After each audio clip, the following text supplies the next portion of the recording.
আসসালামু আলাইকুম। আশা করছি আল্লাহর অশেষ রহমতে সবাই অনেক ভালো আছেন। আমিও আলহামদুলিল্লাহ আপনাদের দোয়ায় আর ভালোবাসায় অনেক ভালো আছি। আজকে আমি আপনাদের সাথে অসম্ভব সহজ এবং মজাদার একটা স্ন্যাক্স আইটেমের রেসিপি শেয়ার করব। আজকে তৈরি করে দেখাবো ডিমের পুরে ভরা ঝালপুলি পিঠার একটা রেসিপি। আমি এর ভেতরে ফিলিংটা তৈরি করেছি ডিম দিয়ে, যেটা কিনা তৈরি করতে খুবই অল্প সময় লাগে। অল্প সময়ে যদি হাতে সময় না থেকে এই শীতল বিকাল আপনারা যদি ছটপট কিছু তৈরি করতে যান, তাহলে আমার মনে হয় যে এটা আপনারা তৈরি করতে পারেন। উপরে ক্রিস্পি থাকবে এবং ভেতরে ডিমের পুরে ভরপুর। আশা করছি আমার রেসিপিটা আপনাদের ভালো লাগবে। ভালো লাগলে একটি লাইক দিতে একদমই ভুলবেন না। তো তার জন্য লাগছে এখানে 1.5 কাপ ময়দা নিয়ে নিয়েছি। আপনারা চাইলে আটা দিয়েও করতে পারেন। এখানে 1 চা চামচ লবণ দিয়ে দিচ্ছি, স্বাদ মতো লবণটা অ্যাড করে দিলাম। দিয়ে দিচ্ছি 2 টেবিল চামচ সয়াবিন তেল। সয়াবিন তেলটা দেওয়ার পরে একটু হাতে কষলিয়ে আমি একটু মাখিয়ে নিব, মানে হাতে ঘষে একটু তেল লবণ সব একসাথে ময়দার সাথে আমি মাখিয়ে নিব। একটু সময় নিয়ে কাজটা করবেন। তো দেখতে পাচ্ছেন খুবই ক্রিস্পি হয় এভাবে একটু সময় নিয়ে যদি ময়দার সাথে মাখানো হয়। এখন দিয়ে দিচ্ছি 1/4 চা চামচ এখানে কালো জিরা।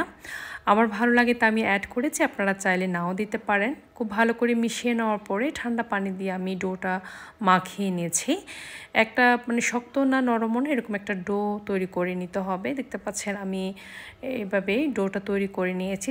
যে মানে এটা আমি কিছুক্ষণ রাখবো, তো সেজন্য আমি কিছুক্ষণ রাখার কারণে এটা আমি তেমন নরম একটা ডো করছি না, একটু শক্ত নরম এরকম একটা ডো তৈরি করে নিয়ে যাওয়ার উপর একটু তেল দিয়ে আমি রেখে দিচ্ছি, যাতে করে ড্রাই আউট না হয়। তো কিছুক্ষণের জন্য রাখার পরে এখানে আমি ফিলিংসটা তৈরি করতে চলে এসেছি। এখানে 2 টেবিল চামচ আমি সয়াবিন তেলটা দিয়েছি। দিয়ে দিচ্ছি 1/2 কাপ পেঁয়াজ কুচি। পেঁয়াজ কুচিটা দিয়ে একটু ভেজে নিব আমি কিছুক্ষণ, একটু সফট করে ভেজে নিলে হয়ে যাবে। এখন দিয়ে দিচ্ছি এখানে একটা কাঁচামরিচ কুচি করে দিয়ে দিয়েছি, আপনারা চাইলে নাও দিতে পারেন। কাঁচামরিচটা দেওয়ার পরে আমি আরেকটু ভেজে নিয়েছি। ভীষণ মজা হয় এই ডিমের পুরের একটা ঝালপুলি পিঠাটা। আপনারা চাইলে এখানে ডিমও দিতে পারেন, আবার চাইলে চিকেনও দিতে পারেন, আবার চাইলে গরুর কিমা দিয়েও কিন্তু এই পোরটা তৈরি করতে পারেন। এখানে দিয়ে দিচ্ছি 2টা ডিম। ডিমটা দিয়ে তারপর আমি দিয়ে দিচ্ছি একটু লবণ। লবণটা দিয়ে আমি একটু নাড়িয়ে চাড়িয়ে নিচ্ছি। ডিমটা যখন একটু শক্ত হয়ে আসবে আর কি, তখন এইভাবে নেড়ে ছেড়ে পেঁয়াজের সাথে আমি মিশিয়ে নিব। দেখতে পাচ্ছেন খুব সুন্দর করে আমি মিশিয়ে নিয়েছি। একদম ইজিভাবে তৈরি করা যায়। এখন দিয়ে দিচ্ছি একটা ম্যাজিক যে ম্যাগি মশলাটা থাকে, ওটা দিয়ে দিয়েছি। আমার খুব ভালো লাগে তাই আমি দিয়েছি। তো এখানে চাইলে আপনারা আবার টমেটো অ্যাড করতে পারেন, টমেটো দিলেও কিন্তু খুব ভালো লাগে। আর পছন্দ মতো সবজিও দিতে পারেন। শীতে যেহেতু অনেক ধরনের সবজি পাওয়া যায়, তো আমি একটু ধনেপাতা দিয়ে একটু নামিয়ে নিচ্ছি এটা ঠান্ডা হওয়ার জন্য। তো এর মধ্যে আমার ডোটা একদমই সেট হয়ে গিয়েছে। আমি ছোট ছোট লেচি কেটে নিব। দেখতে পাচ্ছেন এইরকম বেশি বড় না ছোট না, এই ধরনের একটা লেচি আমি কেটে নিয়েছি। তো এখান থেকে আমি 8-10টি হবে এরকম, আমি 1.5 কাপ ময়দা থেকে এরকম 8-10টি মতো এরকম লেচি কেটে নিয়েছি। আপনারা চাইলে একটু ছোট করতে পারেন। আমি একটু বড় না ছোট না এরকম একটা সাইজের করে নিয়েছি। এখন একটু ময়দা ডাস্ট করে এখানে আমি রুটি বেলে নিব। ছোট একটা পাতলা রুটি বেলে নিতে হবে। যত পাতলা হবে আপনার এই যে পুলি পিঠাটা আর কি খুবই ক্রিস্পি হবে। তো আমি একটা রুটি বেলে নিয়েছি। আপনারা চাইলে এখানে তেল দিয়েও কিন্তু করে নিতে পারেন, আবার চাইলে এখানে ময়দা দিয়েও করতে পারেন। দেখতে পাচ্ছেন খুবই পাতলা একটা রুটি বেলে নিয়েছি। আর যে পুরটা তৈরি করেছি পুরটা দিয়ে দিচ্ছি। একটু বেশি করে পুরটা দিতে হবে, যাতে করে খুবই সুন্দর হয় পিঠাটা আর কি যখনই আপনি এটা ফোল্ড করবেন। দেখতে পাচ্ছেন মানে রুটিটার এক সাইড থেকে নিয়ে অন্য সাইডে আমি এভাবে একটু সিল করে দিচ্ছি। খুবই ভালো করে এটা সিল করতে হবে, যাতে করে এটা যখন আপনি তেলে দিবেন খুলে না আসে। এভাবে করে আপনাকে এটা সিল করে দিতে হবে। এখন খুব সুন্দরভাবে একটা ডিজাইন করে নিচ্ছি আমি। এভাবে করতে পারেন, আবার আমি অন্য একটা ডিজাইন দেখাচ্ছি আপনাদের সহজভাবে, যেভাবে আপনারা খুব তাড়াতাড়ি করে নিতে পারেন। এই ডিজাইনটা করে নিয়েছি। এখন আমি আবারও আরেকটা পাতলা রুটি বেলে নিয়েছি। এখানে ভিতরে আমি ডিমের পুরটা দিয়ে দিয়েছি। পুরটা দেওয়ার পরে আমি আবারও এটা এক পাশ থেকে নিয়ে অন্য পাশে একটু সিল করে দিব। খুবই সহজ। আপনারা চটপট নাস্তা তৈরি খেতে চাইলে শীতের বিকালে একটু মানে একটু ঝাল কিছু খেতে ইচ্ছা করলে আপনারা চাইলে চটপট এই নাস্তাটা তৈরি করে নিতে পারেন।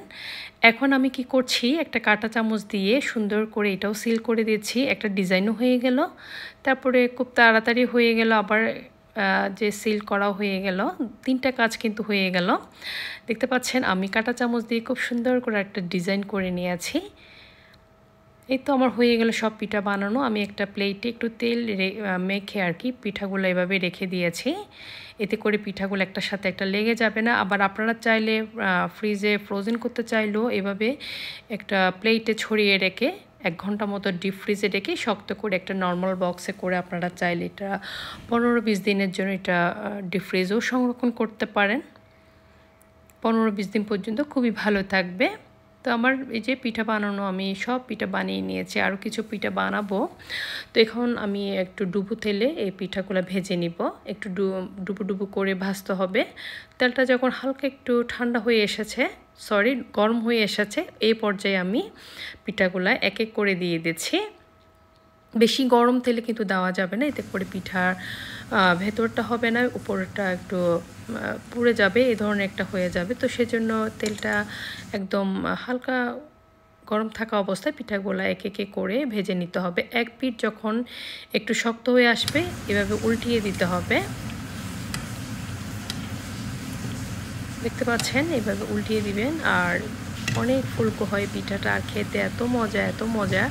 বিকালের নাস্তা আমার মনে হয় যে আপনারা চটপট চাইলে এই রেসিপিটা তৈরি করে ফেলতে পারেন। এক পিঠ যখন একটু ব্রাউনিশ কালার চলে এসেছে আমি আবার উল্টিয়ে দিচ্ছি। 2 পাশ আমি সুন্দর করে ব্রাউনিশ কালার করে ভেজে নিব।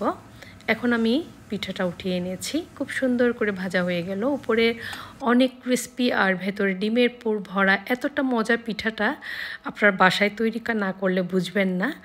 দেখতে পাচ্ছেন আমি পিঠাগুলো এভাবে ভেজে নিয়েছি। এখন আমি একটা টিস্যুর উপর রেখে অতিরিক্ত যে তেলটা আছে এটা অ্যাবজর্ব করার জন্য এখন সুন্দর করে প্লেটে আমি সাজিয়ে নিয়েছি। আজকে কেমন হলো আমার এই পিঠার রেসিপিটা অবশ্যই কমেন্টস করে জানাবেন। দেখতে পাচ্ছেন কতটা লোভনীয় লাগছে। আপনারাও চাইলে এটা চটপট নাস্তা হিসেবে, বিকেলে স্ন্যাক্স হিসেবে আপনারা বাচ্চাদের, বড়দের সবাইকে কিন্তু তৈরি করে দিতে পারেন। এতটা মজার খেতে কি বলবো। আর ভিতরে দেখতে পাচ্ছেন কতটা ক্রিস্পি, ভেতরে উপরে আর ডিমের পুরে ভরায় পিঠাটা দারুণ মজা। তো কেমন লাগলো আজকে আমার পিঠার রেসিপি অবশ্যই কমেন্টস করে জানাবেন। সবাই অনেক ভালো থাকবেন, সুস্থ থাকবেন, আমার জন্য দোয়া করবেন। আমিও দোয়া করছি। আজকের মতো এখানেই শেষ করছি। আল্লাহ হাফিজ। আসসালামু আলাইকুম।